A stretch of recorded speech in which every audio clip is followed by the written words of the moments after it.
All right, we are ready to finish off Percy Jackson, chapter 22. After you're done listening as we're reading this together, be sure to log on to Schoology.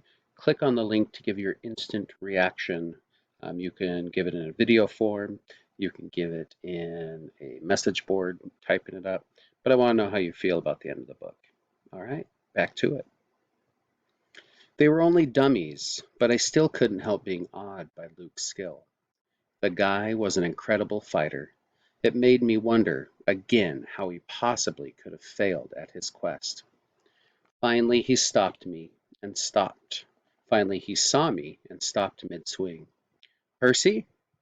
Sorry, I said, embarrassed. It's okay, he said, lowering his sword. Just doing some last-minute practice.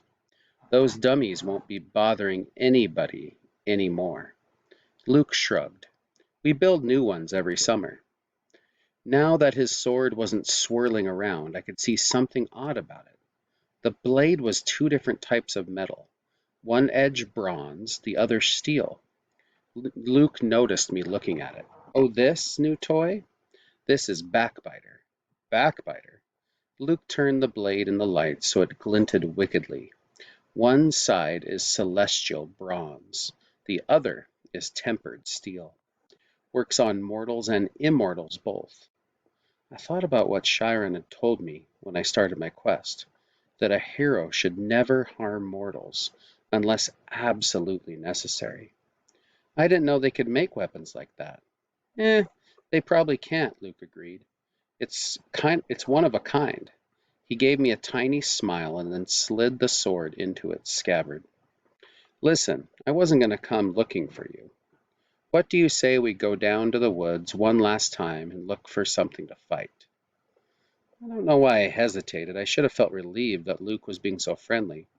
Ever since I'd gotten back from the quest, he'd been acting a little distant. I was afraid he might resent me for all the attention I was getting. You think it's a good idea? I asked. Come on. He rummaged in his gym bag and pulled out a 6-pack of Cokes. Drinks are on me. I stared at the Cokes, wondering where the heck he'd gotten them. There were no regular mortal sodas at the camp store. No way to smuggle them in unless you talked to a satyr, maybe. Of course, the magic dinner goblets would fill anything you want, but it just didn't taste the same as a real Coke, straight out of the can. Sugar and caffeine, my willpower crumbled. Sure, I decided, why not? We walked down to the woods and kicked around some kind of monster to fight, but it was too hot. All the monsters were, with any sense, must have been taking siestas in their nice, cool caves. We found a shady spot by the creek where I'd broken Clarice's spear during my first capture the flag game. We sat on a big rock, drank our cokes, and watched the sunlight in the woods. After a while, Luke said, You miss being on a quest? With monsters attacking me every 3 feet? Are you kidding?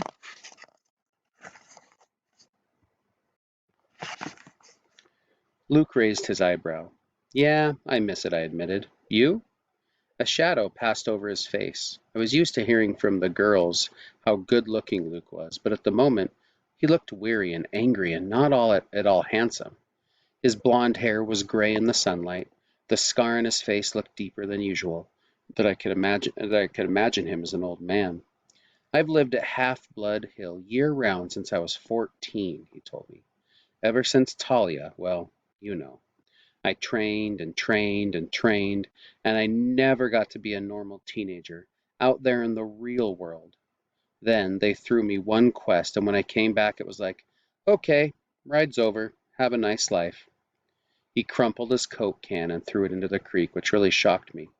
One of the first things you learn at Camp Half-Blood is, don't litter. You'll hear from the nymphs and the naiads about that. They'll get even.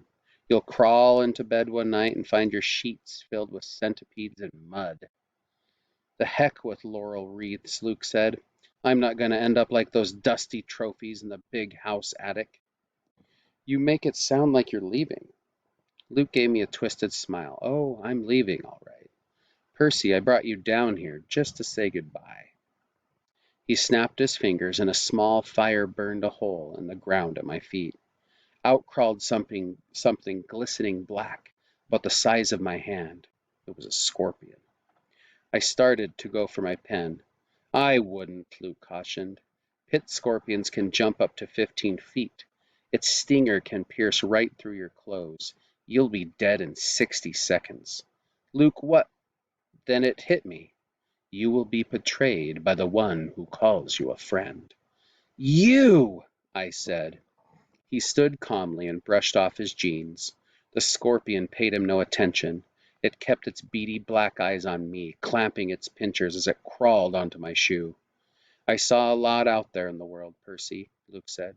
Didn't you feel it? The darkness gathering, the monsters growing stronger. Didn't you realize how useless it all is? All the heroics being pawns of the gods. They shouldn't have been overthrown thousands of years ago, but they've hung on, thanks to us half-bloods. I couldn't believe this was happening. Luke, your parents talking about our parents, I said. He laughed. That's supposed to make me love them? Their precious Western civilization is a disease. Percy, it's killing the world. The only way to stop it is to burn it to the ground and start over with something more honest. You're as crazy as Ares. His eyes flared. Ares is a fool. He never realized the true master he was serving. If I had time, Percy, I could explain. But I'm afraid you won't live that long. The scorpion crawled onto my pant legs. There had to be a way out of this. I needed time to think. Kronos, I said. That's who you serve. The air got colder. You should be careful with names, Luke warned. Kronos got you to steal the Master Bolt and the helm. He spoke to you in your dreams. Luke's eye twitched. He spoke to you too, Percy. You should have listened. He's brainwashing you, Luke. You're wrong. He showed me that my talents are being wasted. You know what my quest was 2 years ago, Percy? My father, Hermes, wanted me to steal a golden apple from the garden of Hesperides and return it to Olympus. After all that training I'd done, that was the best he could think of. That's not an easy quest, I said. Hercules did it. Exactly, Luke said. Where's the glory in repeating what others have done? All the gods know how to do is replay their past. My heart wasn't in it. The dragon in the garden gave me this. He pointed angrily at his scar. And when I came back, all I got was pity. I wanted to pull Olympus down stone by stone right then, but I bided my time.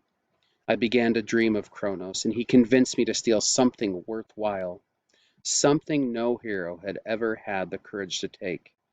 When we went on that winter solstice field trip, while the other campers were asleep, I snuck into the throne room and took Zeus's master bolt right from under his chair. Hades' helm of darkness, too. You wouldn't believe how easy it was. The Olympians are so arrogant, they never dreamed someone would dare steal from them. Their security is horrible. I was halfway across New Jersey before I heard the storms rumbling, and I knew they'd discovered my theft. The scorpion was sitting on my knee now, staring at me with its glittering eyes. I tried to keep my voice level. So why didn't you bring the items to Kronos? Luke's smile wavered. I got overconfident. Zeus sent out his sons and daughters to find the stolen bolt. Artemis, Apollo, my father, Hermes. But it was Ares who caught me. I could have beaten him, but I wasn't careful enough. He disarmed me, took the items of power, threatened to return them to Olympus and burn me alive. Then Kronos' voice came to me and told me what to say. I put the idea in Ares' head about a great war between the gods. I said all he had to do was hide the items away for a while and watch the others fight. Ares got a wicked gleam in his eyes, and I knew he was hooked. He let me go, and I returned to Olympus before anyone noticed my absence. Luke drew his new sword. He ran his thumb down the flat of the blade as if he were hypnotized by its beauty. Afterward, the Lord of the Titans, he punished me with nightmares. I swore not to fail again, and back at Camp Half-Blood, in my dreams, I was told that a second hero would arrive, one who would be tricked into taking the bolt and the helm, and the rest of the way from Ares down to Clitaris. You summoned the Hellhound that night in the forest? We had to make Chiron think that camp wasn't safe, or you, so he could start you on your quest. We had to confirm his fears that Hades was after you, and it worked. The flying shoes were cursed, I said. They were supposed to drag me in the backpack into the Tartarus, and they would have if you had been wearing them. But you gave them to the satyr, which wasn't part of the plan. Grover messes up everything he touches. He even confused the curse. Luke looked down at the scorpion, which was now sitting on my thigh. You should have died in Tartarus, Percy. But don't you worry. I'll leave you with my little friend to set things right. Talia gave her life to save you, I said, gritting my teeth. And this is how you repay her? Don't speak of Talia, he shouted. The gods let her die. That's one of the many things they will pay for. You're being used, Luke. You and Ares both. Don't listen to Kronos. I've been used? Luke's voice turned shrill. Look at yourself. What has your dad ever done for you? Kronos will rise, and this will only delay his plans. He will cast the Olympians into the Taurus and drive humanity back to their caves, all except the strongest, the ones who serve him. Call off the bug, I said. If you're so strong, fight me yourself. Luke smiled. Nice try, Percy, but I'm not Ares. You can't bait me. My lord is waiting, and he's got plenty of quests for me to undertake. Luke! Goodbye, Percy. There is no new golden age coming. You won't be part of it. He slashed his sword in the arc and disappeared into the ripple of darkness. The scorpion lunged. I swatted it away with my hand and uncapped my sword. The thing jumped at me and I cut it in half in midair. I was about to congratulate myself until I looked down at my hand. My palm had a huge red welt, oozing and smoking with yellow guck. The thing had gotten me after all. My ears pounded, my vision went foggy. The water, I thought. It healed me before. I stumbled to the creek and submerged my hand, but nothing seemed to happen. The poison was too strong, my vision was getting dark, and I could barely stand up. 60 seconds, Luke had told me. If I were to get back to I had to get back to camp, and if I collapsed out here, my body would be dinner for a monster. No one would ever know what happened to me. My legs felt like lead, my forehead was burning, and I stumbled toward the camp, and the nymphs stirred from their trees. Help! I croaked. Please!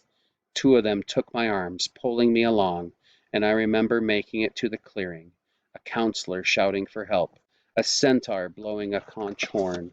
Then everything went black. I'm stopping on page 370 right now, and there's only about 3.5 pages left. Now, rather than me reading them out loud, I want you to experience these pages yourself. So turn to page 370, read those last few pages, and see if Percy Jackson indeed survives.